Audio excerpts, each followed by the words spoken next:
अस्सलाम वालेकुम मेरी जान। तो आज मेरे बेटे हमने टर्निंग इफेक्ट ऑफ फोर्स में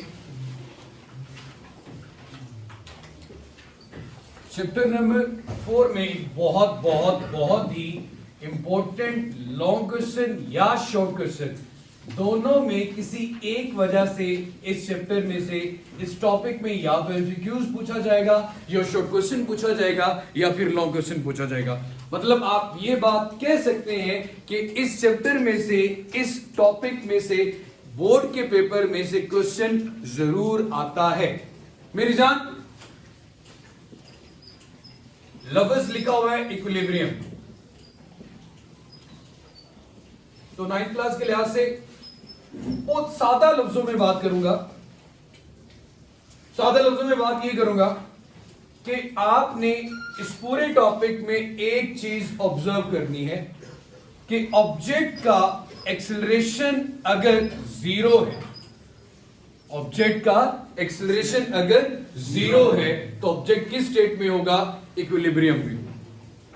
एक्सेलरेशन किसे कहते हैं मेरा बेटा? चेंज इन वेलोसिटी को। मतलब आप अपनी गाड़ी पे जा रहे हैं और आप 60 पे गाड़ी चला रहे हैं और आप 60 से चेंज नहीं करते तो एक्सेलरेशन जीरो है, मतलब एक स्पीड पे है। और अगर आप रेस्ट पे हैं तभी तो आप कुछ चेंज नहीं ना कर रहे, तभी आप क्या हैं? जीरो पे हैं।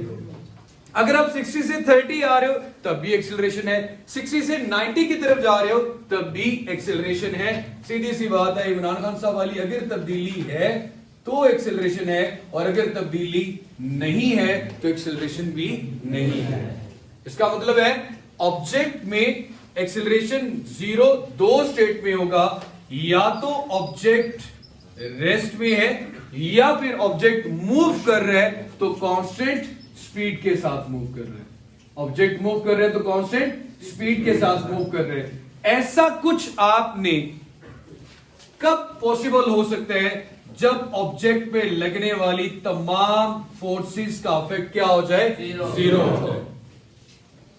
फ्रेमिंग है, जब तमाम ऑब्जेक्ट या तमाम फोर्सेस का इफेक्ट क्या हो जाए? जीरो हो जाए तो ऑब्जेक्ट किस स्टेट में होगा? इक्विलिब्रियम में। अब डेफिनेशन क्या है? एन ऑब्जेक्ट, एक ऑब्जेक्ट को इज सेड टू बी कहा जाता है, is said to be in equilibrium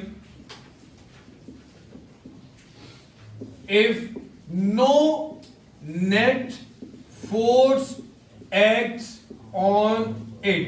अगर आप गौर करें तो इस तरह की स्टेटमेंट आपने Newton first law of motion में पढ़ी थी कि object continues its state of rest और कांस्टेंट स्पीड और uniform motion if no net force acts on it. तो उस वक्त जब ऑब्जेक्ट न्यूटन के पहले लॉ को मान रहा होता है, उसको ओबे कर रहा होता है, उसके मुताबिक चल रहा होता है, तो उस वक्त ऑब्जेक्ट किस स्टेट में होता है? इक्विलिब्रियम में। तो एक कंडीशन, एक डेफिनेशन इसकी ये भी हो सकती है कि if the object obey the Newton's first law of motion, if the object obey the Newton's first law of motion, obeys the Newton's first law of motion। तो फर्स्ट लॉ ऑफ मोशन में दो ही state है, rest है या uniform motion है। किसकी absence में? Force की एब्सेंस में। अब मेरे बेटे, जब आप फर्स्ट ईयर में आओगे तो हम दो तरह के इक्विलिब्रियम बनेंगे, एक स्टैटिक इक्विलिब्रियम है, दूसरा डायनामिक है। स्टैटिक का मतलब जब ऑब्जेक्ट रेस्ट में हो, डायनामिक का मतलब जब ऑब्जेक्ट मूव कर रहा हो बट विद कांस्टेंट स्पीड। तो कोई मसला हुआ बेटा? Static, dynamic. अब अगर आप गौर करो, हम क्योंकि टर्निंग इफेक्ट ऑफ फोर्स वाला चैप्टर पढ़ रहे हैं, अगर मैं लीनियर फोर्स लगा रहा हूं तो ये आ गई है, और अगर तमाम फोर्सेस का इफेक्ट किसी ऑब्जेक्ट पे, जैसे कि ये ब्लॉक है, 1 2 3 4 5 6, इन तमाम फोर्सेस को ऐड किया, ये समेशन का साइन, ये ग्रीक लेटर होता है जिसमें सारी चीजें आप सम अप कर देते हो कि जी मैं तमाम फोर्सेस को ऐड किया, आंसर जीरो आ गया।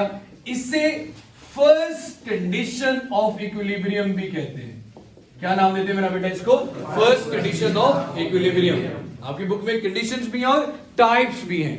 कंडीशंस भी हैं और टाइप्स भी हैं। दो कंडीशन है, ये फर्स्ट कंडीशन आ गई अगर तमाम फोर्सेस का इफेक्ट जीरो, लीनियर फोर्स की बात करते हैं अब। लेकिन तो एक तो टर्निंग इफेक्ट ऑफ फोर्स भी होता है। अब मेरे बेटे मैं सेकंड कंडीशन बताता हूं।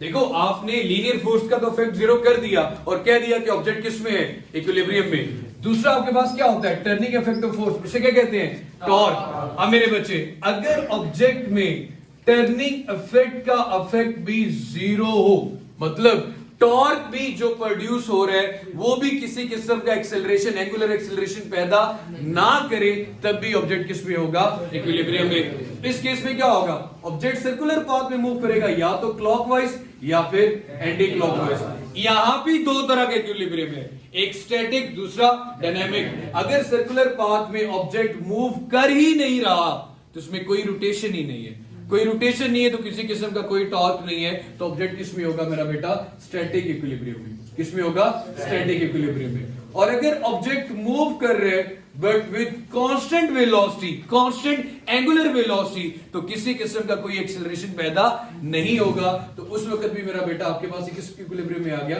Dynamic equilibrium. कोई मसला यहां तक? दो कंडीशन है ऑब्जेक्ट पे लगने वाली हर तरह की। फिर अगर ओवरऑल बात करूं तो इसमें किसी किस्म का कोई एक्सेलरेशन पैदा ना हो, चाहे वो लीनियर एक्सेलरेशन हो, चाहे वो सर्कुलर पाथ के एक्सेलरेशन हो। अगर सीधी फोर्स लगाएं ना तो फोर्स लगाओ तो एक्सेलरेशन पैदा होता है, जब फोर्स ही नहीं होगी तो एक्सेलरेशन भी नहीं होगा। अगर तमाम फोर्सेस का इफेक्ट जीरो है तो फर्स्ट कंडीशन ऑफ इक्विलिब्रियम, तमाम टॉर्क का इफेक्ट जीरो है तो सेकंड कंडीशन ऑफ इक्विलिब्रियम।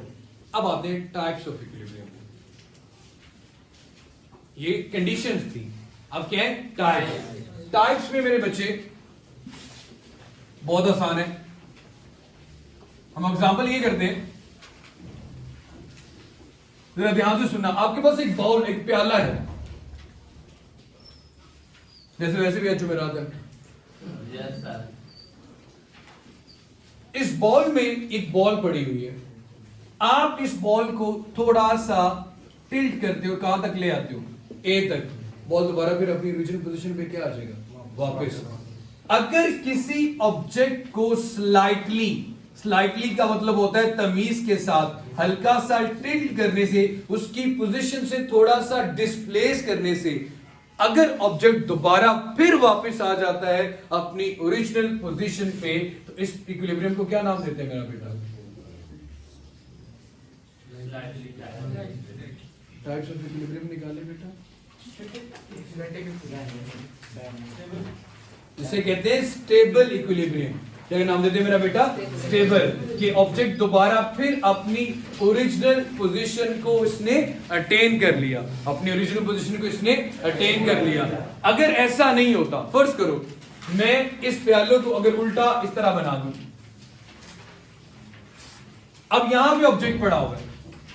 अब आप सबको पता है कि अगर आप हल्का सा टिल्ट करोगे, ऑब्जेक्ट दोबारा अपनी ओरिजिनल पोजीशन पे वापस नहीं आएगा। इसे कहते हैं अनस्टेबल इक्विलिब्रियम। इसे क्या नाम दे दिया? Unstable equilibrium. अब आपके पास अगर एक सीधी लाइन हो, जैसे कि ये,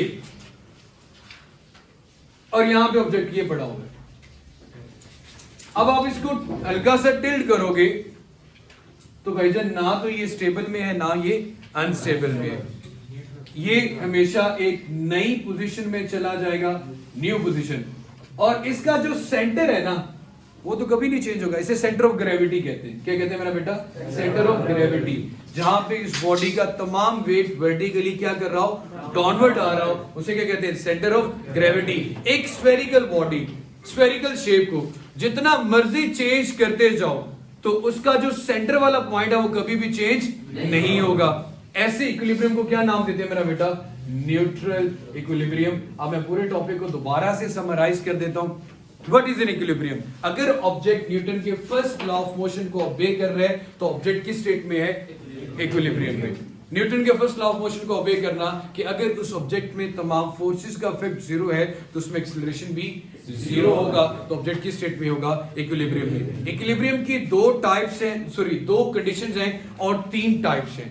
दो कंडीशंस हैं, तीन टाइप्स हैं। दो कंडीशंस हैं, तीन टाइप्स हैं। पहली कंडीशन है ऑब्जेक्ट पे लगने वाली तमाम फोर्सेस का इफेक्ट जीरो। सेकंड कंडीशन है ऑब्जेक्ट पे प्रोड्यूस होने वाली तमाम टॉर्क का इफेक्ट जीरो। और टाइप्स क्या हैं? स्टेबल, अनस्टेबल और न्यूट्रल। अगर ऑब्जेक्ट को हल्का सा टिल्ट करने से ऑब्जेक्ट अपनी प्रीवियस पोजीशन पे वापस ना आए तो that is called stable equilibrium. और अगर ऑब्जेक्ट अपनी ओरिजिनल पोजीशन पे वापस आ जाए तो अनस्टेबल इक्विलिब्रियम। और अगर ऑब्जेक्ट कोई नई पोजीशन अटेन कर ले तो न्यूट्रल इक्विलिब्रियम। तो ये मेरे बच्चे हमारा आज का टॉपिक था। खुश रहें, आबाद रहें। अल्लाह हाफिज।